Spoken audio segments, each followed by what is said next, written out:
Avez-vous déjà été bouleversé par une simple phrase prononcée au détour d'un moment ordinaire, qui semblait pourtant parler directement à votre cœur? Comme si quelqu'un, sans vraiment vous connaître, avait mis des mots exacts sur un sentiment enfoui, sur une douleur secrète, sur une envie inavouée. Et dans ce court instant, ce n'était plus vraiment la voix de l'autre que vous entendiez, mais la vôtre, réhabilitée. C'est dans ce genre d'instant, subtil et intime, que naît un désir singulier. Un désir qui n'a rien à voir avec la possession ou la séduction. Un désir qui ne court pas après un corps, mais après une reconnaissance invisible, celle de soi par soi-même. C'est peut-être cela, l'éveil du désir authentique. Il ne surgit pas parce qu'on nous flatte, nous enjolive ou nous promet monts et merveilles. Non, il émerge dans l'espace brut que crée une parole vraie, une parole simple, une parole qui ose valider ce que nous ressentons sans chercher à le corriger. Tu n'es pas fou. Tu peux être toi, ici.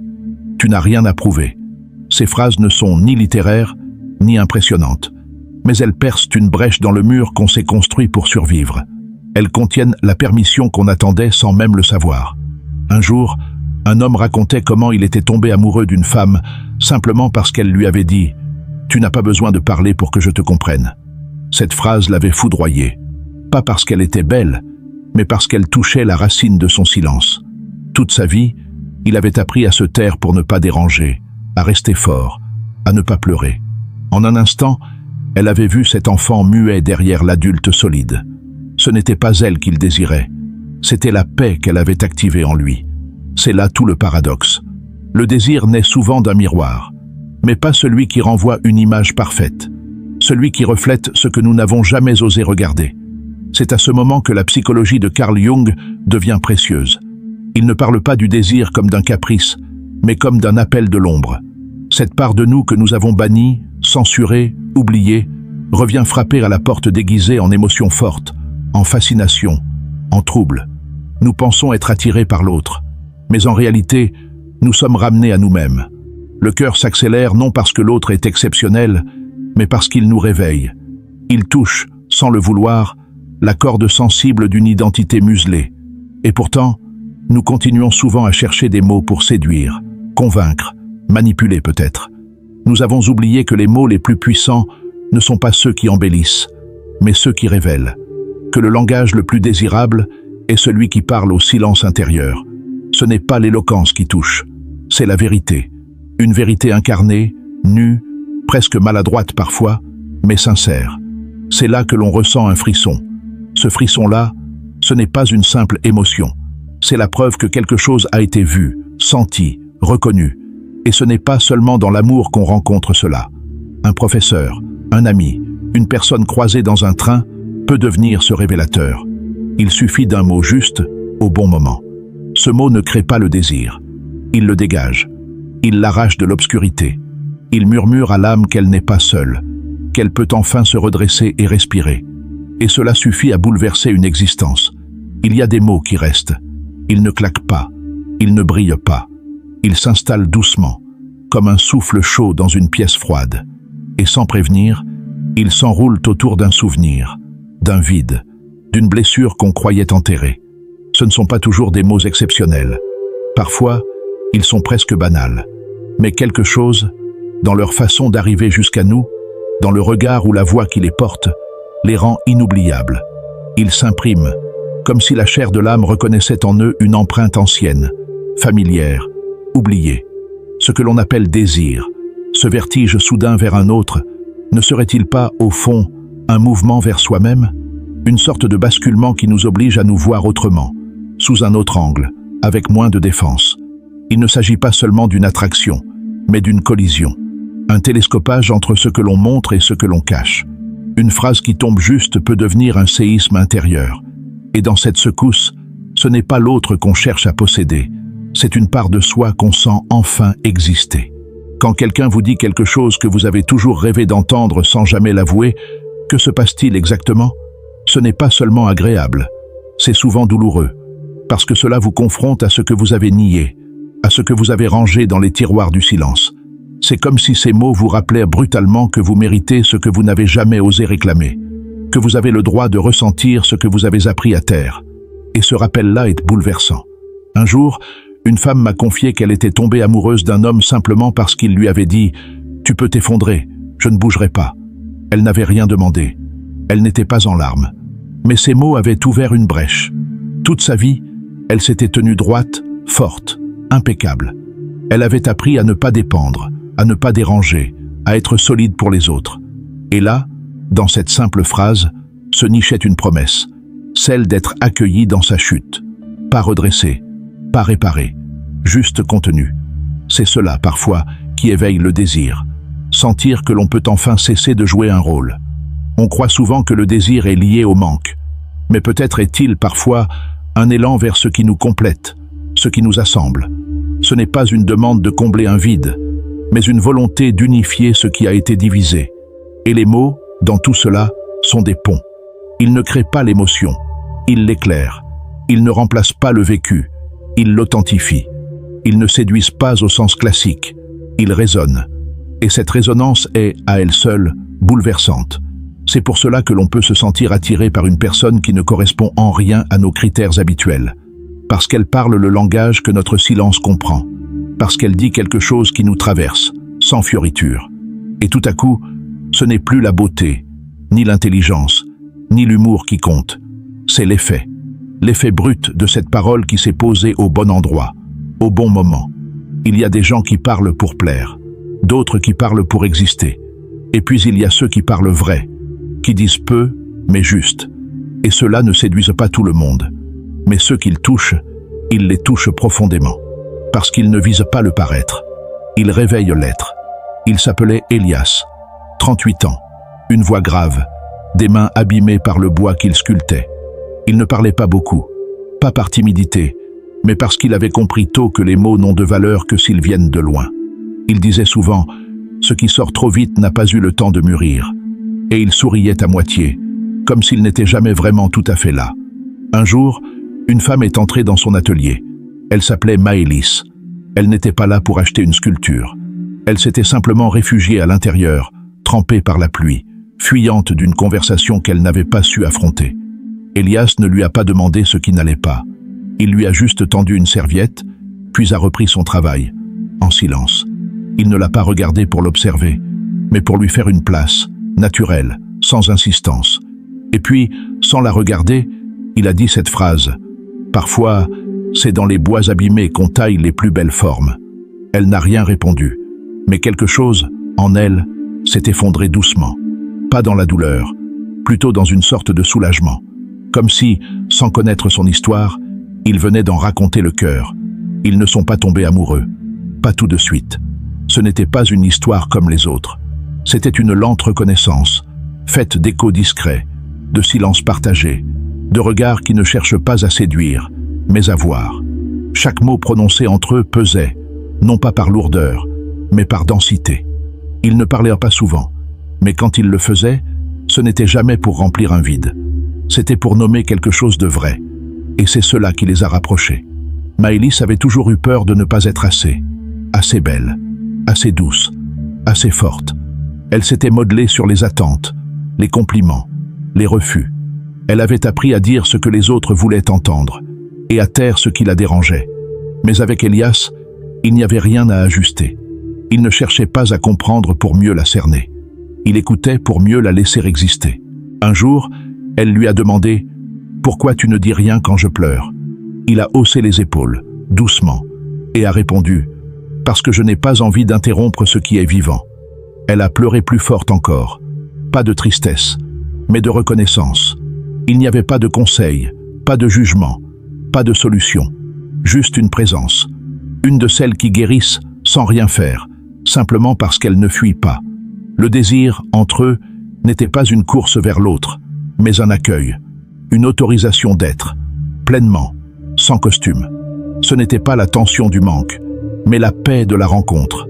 Et ce qui les liait, ce n'était pas une succession de gestes ou de promesses, mais ces phrases nues qui disaient l'essentiel. Ces mots qui ne s'achètent pas, qui ne s'inventent pas. Ces mots qu'on n'apprend pas à dire, mais qui sortent d'eux-mêmes quand on cesse de jouer un rôle. Peut-être que le plus grand bouleversement ne vient pas d'une déclaration enflammée, mais d'une parole calme, ancrée, qui voit ce que personne n'avait vu. Et c'est là que naît le vrai désir. non dans ce que l'autre projette, mais dans ce qu'il révèle en nous. Le désir, dans son apparence la plus brute, semble souvent lié à l'attirance physique, à la fascination du regard, à l'impulsion du corps. Mais si l'on gratte cette première couche, on découvre autre chose, plus complexe, plus subtil. Un besoin ancien d'être reconnu là où l'on pensait être invisible. Il ne s'agit pas seulement d'être vu, mais d'être perçu dans une dimension intime, comme si l'autre avait traversé nos couches de protection sans avoir à forcer la serrure. Carl Jung disait que ce que nous appelons amour ou désir est souvent la projection de notre inconscient sur une personne qui nous semble en porter les traits. Et quand ces traits résonnent avec nos blessures, nos manques ou même nos espoirs refoulés, l'attraction devient irrésistible. Ce n'est pas la personne en elle-même qui nous attire, mais ce qu'elle réveille. Elle devient un miroir chargé d'électricité, une surface où nos ombres viennent danser en silence. Pensez à ces mots simples, parfois lancés au détour d'une conversation, qui laissent une empreinte indélébile. Ce ne sont pas les mots eux-mêmes qui nous marquent, mais l'endroit en nous qu'ils touchent. Un « je te comprends » peut être reçu comme un baume miraculeux, si, depuis toujours, on s'est senti incompris. Un « je suis là » peut bouleverser s'il tombe sur un terrain abandonné par la présence des autres. Le désir naît donc souvent de cette sensation soudaine d'être accueilli dans sa vérité, même inconfortable. Il n'y a rien de plus séduisant que d'avoir le sentiment que l'on n'a plus rien à cacher. L'âme, allégée de ses déguisements, respire, et dans ce souffle, quelque chose s'ouvre, comme une fleur qui n'attendait que la lumière juste pour éclore. Ce n'est pas l'autre qui crée cette ouverture, c'est sa manière d'être là, sans jugement, sans pression, avec cette forme rare de douceur qui ne cherche pas à guérir, mais à comprendre. Et pourtant, ce type de lien est rare, car il demande du courage, celui de ne pas manipuler les mots pour séduire, celui de parler vrai, même si ce vrai est maladroit ou tremblant, celui de se montrer tel que l'on est, sans masque, au risque de ne pas plaire. Mais c'est justement cette vérité qui éveille l'intérêt profond, pas celui qui s'épuise dans le jeu de la conquête, mais celui qui nourrit, lentement, une curiosité stable, presque silencieuse.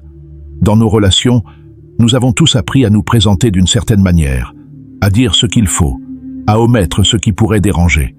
Mais lorsque face à quelqu'un, cette mécanique tombe en panne, et que malgré cela, on se sent accepté, quelque chose de fondamental se déclenche.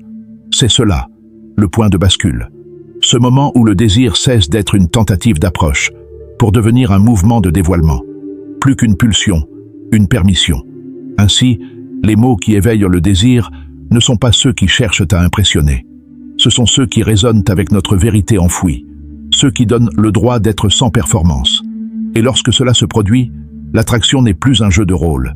Elle devient une reconnexion, non pas à l'autre, mais à soi. Et si, au fond, ce que l'on appelle désir n'était qu'un appel à la maison, pas une maison de briques et de tuiles, mais une demeure intérieure, oubliée, vers laquelle on se tourne chaque fois qu'un regard ou une voix nous rappelle quelque chose d'essentiel. On croit souvent que l'autre est l'origine de notre élan, mais parfois, l'autre n'est que le déclencheur d'un souvenir ancien, celui d'avoir été entier. Combien de fois sommes-nous tombés amoureux, non pas de la personne, mais de la manière dont elle nous faisait sentir? Il ne s'agissait pas de ses yeux, ni de ses gestes, mais de ce qui, à travers elle, s'éveillait en nous. Un calme, une intensité, un feu que l'on croyait éteint. Et ce feu, ce n'est pas elle qui l'avait apporté. Il était déjà là. Il attendait seulement d'être réveillé. Alors, pourquoi ces mots nous bouleversent-ils? Pourquoi certaines paroles, murmurées sans intention de séduire, viennent-elles ouvrir des portes que l'on croyait murées à jamais? Parce qu'elles ne s'adressent pas à notre façade. Elles s'adressent à l'enfant silencieux, à l'âme fatiguée, au fragment de nous que personne ne regarde. Et tout à coup, ce fragment se redresse, respire, ose revenir. Il y a des phrases qui nous reconstruisent, pas parce qu'elles promettent, mais parce qu'elles nomment ce que l'on n'osait plus dire. Un « je t'écoute » vrai, dit sans précipitation, peut valoir 1000 compliments. Un « je te crois » sincère peut faire tomber des murs que des années de silence avaient renforcés. Et un reste chuchoté au bon moment peut être plus érotique qu'une déclaration enflammée. Mais pour recevoir ces mots, encore faut-il être prêt à les entendre, car ils n'ont aucun effet si l'on vit dans la peur constante d'être vu. Le désir profond n'a pas peur d'être exposé. Il n'a pas besoin de parade. Il n'est pas performance, mais permission. Une autorisation douce d'exister dans toute sa complexité. Nous avons été tellement conditionnés à séduire en montrant ce qui brille que nous avons oublié que le désir le plus vrai naît souvent de ce qui tremble, de ce qui doute, de ce qui ne sait pas s'il mérite d'être aimé, mais qui ose tout de même se présenter, nu, sans scénario. C'est dans cette vulnérabilité que l'attirance prend racine, là où l'on ne sait plus exactement ce qu'il faut dire pour plaire, là où les mots viennent sans filtre, non pas pour convaincre, mais pour dire l'indicible. Et l'autre, en face, reconnaît, non pas intellectuellement, mais intimement. Il se souvient de ce qu'il a lui-même tenté d'oublier. Alors, peut-être que le désir n'est pas un feu que l'on attise, mais une lumière que l'on découvre, non pas dans l'autre, mais en soi. Et celui ou celle qui la voit, sans l'éteindre, devient soudain essentiel. Elle était assise à la terrasse d'un café, le regard perdu entre deux passants, un carnet ouvert sur ses genoux. Rien d'extraordinaire au premier abord. Ni sa posture, ni son visage ne criaient la séduction. Et pourtant, il y avait dans sa manière de tenir le silence, dans sa façon d'être là sans chercher à être vu, quelque chose de profondément attirant. Ce n'était pas de la beauté, c'était une présence. Lui, de l'autre côté de la rue, l'observait sans vraiment s'en rendre compte. Il n'y avait pas préméditation, ni envie calculée. Juste cette sensation étrange que quelque chose chez elle lui parlait. Pas comme une voix extérieure, mais comme une mémoire qu'il n'avait jamais formulée. Il ne savait pas pourquoi il ne pouvait détourner les yeux. Elle n'avait rien dit. Et pourtant, il avait l'impression d'être écouté. C'est souvent comme ça que ça commence. Par un silence qui résonne plus fort que 1000 mots. Par une présence qui ne cherche pas à séduire, mais qui ose simplement exister, là, dans son intégrité. Ce qui attire alors n'est pas une forme, ni une stratégie. C'est une sensation d'authenticité. Et dans un monde saturé de faux semblants, l'authentique devient magnétique. Plus tard, quand il lui parlera enfin, dans cette maladresse douce propre aux premiers échanges, il ne saura pas dire pourquoi il s'est approché. Il dira juste « Je ne sais pas, il y avait quelque chose dans ta façon d'être assise là. C'était comme si je te connaissais déjà. » Elle rira, sans ironie, sans gêne, comme si elle avait entendu cette phrase 1000 fois, mais que cette fois, elle faisait sens. C'est ainsi que le désir véritable prend forme. Il ne se projette pas sur des apparences, il s'incarne dans une atmosphère. Ce n'est pas tant le corps de l'autre qui nous appelle, c'est ce qu'il dégage de calme ou d'intensité, de mystère ou de vérité. Parfois, une simple posture, un regard un peu lent, une respiration posée, deviennent des portails vers quelque chose de plus grand. Et c'est là que les mots, lorsqu'ils viennent, ne sont plus des outils de séduction. Ils sont des révélateurs. Ils nomment l'invisible. Ils offrent un appui. Un « tu as l'air ailleurs », dit sans curiosité intrusive, mais avec tendresse, peut faire s'ouvrir un cœur. Un « je t'écoute si tu veux parler », dit sans urgence, devient une invitation à exister. Le désir profond est rarement bruyant. Il n'a pas besoin de déclarations flamboyantes ni de grandes mises en scène. Il se glisse dans l'espace subtil entre deux âmes qui se reconnaissent avant même de s'être parlé. Et quand les mots surgissent, ils ne servent pas à convaincre. Ils permettent d'être, simplement. Dans cette scène-là, il n'y avait pas de musique dramatique, pas de gestes spectaculaires. Juste deux êtres qui, sans s'en rendre compte, avaient laissé tomber leurs costumes habituels. Ils étaient là, vulnérables, curieux, silencieusement tirés l'un vers l'autre par quelque chose d'antérieur à la parole. Le désir, dans sa forme la plus pure.